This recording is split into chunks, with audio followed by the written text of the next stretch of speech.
ушул панелдер канча жыл иштейт деген аябай көп суроо келет мага. Панелдер Кытайлардын берген гарантиясы боюнча 30 жыл иштеш керек экен да.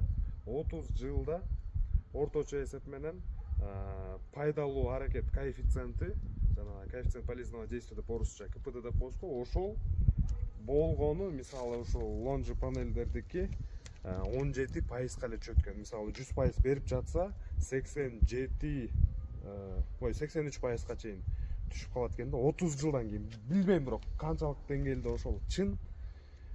Аны эми 30 жылдан кийин гана көрүп көрүш керек да. Мисалы ушулар азыр бул жерге 10 киловатт изип атабыз. 10 киловатт берип атса, мисалычы 30 жылдан кийин ошол 10 киловаттын 17% бул 8 киловатт 300 ваттка эле чөткөн деп атат да.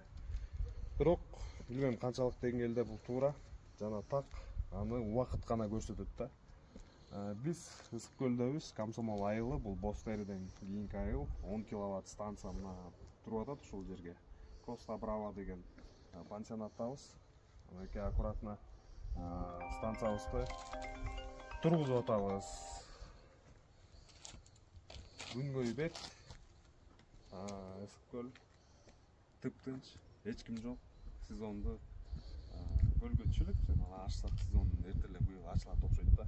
Ассаламу алейкум. Телефон номерлерин баарын таштадым. Кайрылы бериңиздер.